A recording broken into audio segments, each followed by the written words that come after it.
So next up, Lou had a question about print clash. So Lou is a warm muted soft hourglass classic relaxed with a little bit of feminine and sultry as well. So she wants some tips on how to do print clash because she doesn't feel like she's getting it quite right at the moment. And if you look in the Facebook group, she did post a picture of her combining a check jacket with a floral blouse. So we're going to talk about some of the things that you need to consider when you're looking at print clash. So this made me very happy because the thing I think we need to point out is when it depends on how far you're going to take it. And there's a lot of different ways that you can take print clash.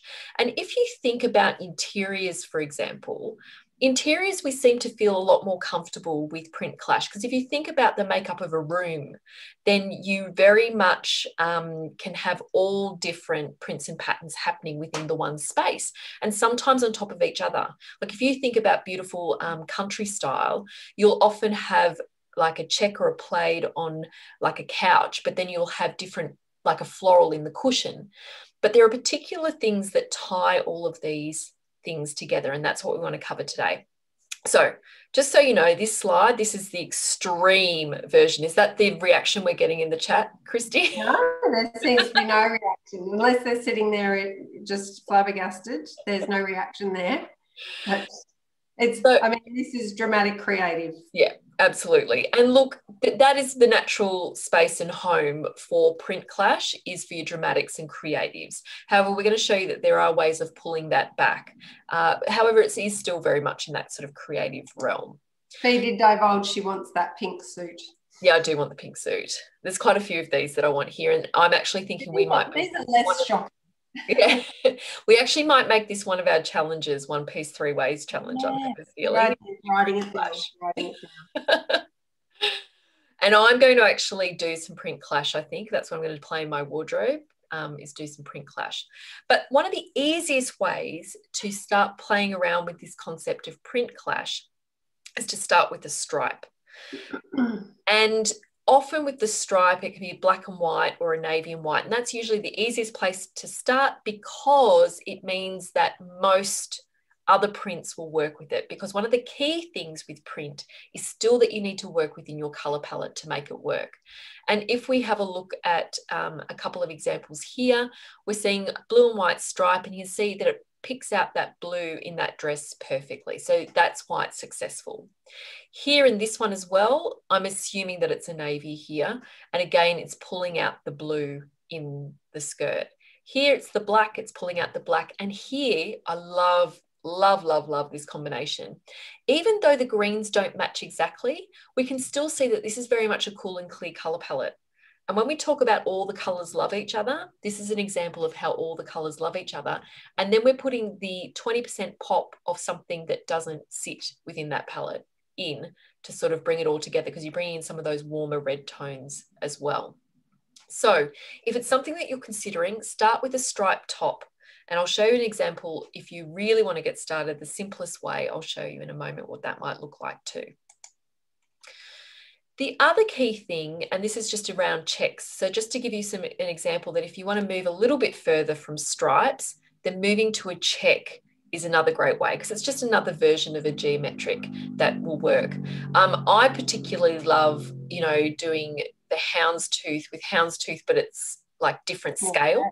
I think that's a wonderful thing to do. Doing the check with the houndstooth, the floral with the check, you know. Again, what we're seeing here, though, is that they're all working within a colour palette, or they're picking up one colour from the other print or pattern to make it work. So even in here, even though these colours don't necessarily have the same colours in either, you know, we don't have much blue in that one, you are picking up it's the same sort of colour palette that's coming through there. It's still your sort of your cool clear to cool muted colour palette within. And then also going to further extremes. So the key really to making this work in any situation is to work within a colour palette.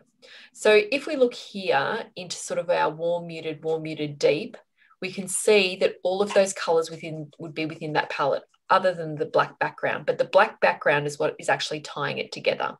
Similar over here, this is a cool clear palette again over here, and you'll notice for creatives and dramatics, like a creative dramatic, they generally do tend to be a cool clear, not always, but they do often have those cool clear color palettes and tendency to go towards the dramatics as a cool clear. We've just got a comment in the chat, and it's one we actually had with our super stylers last night. What about cool lights where the PDF, your ebook, says we shouldn't do geometric prints? This one, that is a guide only. As we say a lot, and you probably get tired of us saying it, style personality is key. If your style personality is dramatic creative and you are a cool light palette, you can absolutely do a pattern clash. It will just be a more medium contrast, but at the higher end, the highest end of a medium contrast. The e-manual is a guide only. Remember that. Your style personality is the determining factor in how you use your color palette. So, okay. No, and that's the thing. Your style personality trumps everything else. Yeah. In terms of it dictates whatever else you do in terms of the colors you choose, in terms of the shapes you create. So what we say is with that personality, and even in the front of your swatch, it will say, you know, cool muteds prefer florals. That's because a lot of cool muteds tend to be more feminine or elegant from, you know, what we've seen in terms of color analysis, but it doesn't mean that all of you will be. So yeah. Julie is saying, as a classic relaxed natural, I'm struggling with these. We'll move on. Don't worry. We'll move on. We're moving on to Lou's examples in a minute, so they might feel a little bit more. But again, another example, this is a warm muted palette here. And again, this is adding the drama for them. But you can see, again, all of those colors are within that palette. So it's just remembering that it very much is about working within the color palette in order for it to work successfully. And having an anchor point, I feel, is really, really important. So look, if you are someone who is thinking about dabbling in print clash, the best place to start, because most of us have a stripy number in our wardrobe, is to start with a stripy top and go for a scarf that has some print on it. That is definitely the easiest way to get started and to build up your confidence with doing print clash. And as you could see from one of the previous slides, going for a stripe or a check is a really, really easy way to, or a jumping off point for that. And we're going to see more of these in a minute as well for Patricia too. But you can see all of these actually sit beautifully over that top. They all harmonize, even though they don't match exactly, they're all within the color palette and will work together. And also just wanted to, I guess, flag for Kylie. Kylie was asking about often the scarf doesn't match like the top as she takes the layers off. Just think about it in terms of print clash possibly as well. Don't be too put off by it, but also, again, depending on your style personality, this might even be feeling like you're going a little bit too far with that.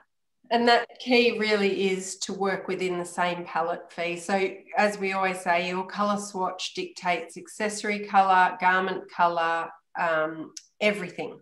If you work within that palette, then all your bits and pieces, accessories and garments should work hard together without having to rely on keeping all your layers on at all times. Joanne was saying here, and this is another indicator about how style personality dictates how far into pattern clash we go. That is, she tries to do pattern clash, feels like a clown, and often gets changed before she leaves the house. That's probably a style personality thing. It's that alien effect in a different form. Yeah, absolutely. Listen to that and do get changed, because there's nothing worse feeling it out and about. And even as someone who is dramatic, it's not my core. Like I'm a bit dramatic, and it will be for different occasions. Even for me, some of those would feel like it was going too far. Yeah. So then if you do want to go a little bit further, Lou, here are some examples that I have pulled together. These are in your style as well, and they're available at the moment. So the first one is, if you're going for, because I know you've got a bit of feminine and sultry, and this beautiful blazer. The blue might be pushing it a little bit in terms of your color palette as a warm soft, but you know, there'll be enough if you layer it with the right you know, top underneath.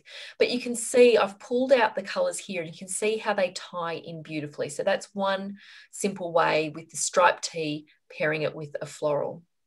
The other one, and I know it was similar to what you were showing us in the Facebook group with the floral blouse under a check. And these are great pieces from Sportscraft. So we've got our Liberty print shirt, and then we've also got our check blazer. And it's what Christy mentioned in the comment in the Facebook group as well. You want to make sure that your whites or creams, so if you've got lots of the cool whites, so your bright white or your silk white, which has got a little bit of grey added to, or whether you're going for those that have a little bit more yellow in them. And in these two, they do have just that little bit more yellow that ties across. And also I feel like you need a little bit more pattern. If you're going to do it, you almost have to really commit and go the whole way, rather than, especially under a check that's that sort of size, you almost need to mirror that again and really make that commitment to doing the print clash, because otherwise it feels like you're going there, but you're not quite there. So it doesn't look quite right. And if that's our Teresa Murphy saying, loving that jacket, very reminiscent of a magic jacket, isn't it, Teresa? Oh, you could totally. So that's what I want to see in the Facebook group, Teresa. I want to see you do that jacket with a stripy top or a pattern clash underneath, because that would be, or even spots, like even doing a spotty top underneath. Like that blush pink spot with, or the rose pink, yeah. That would be brilliant. So yeah, so there's some tips on pattern clashing. I think we might have to do a little challenge on that one. Even if it's not your thing, I think it's good exercise in terms of colour combinations as well, to give that one a go.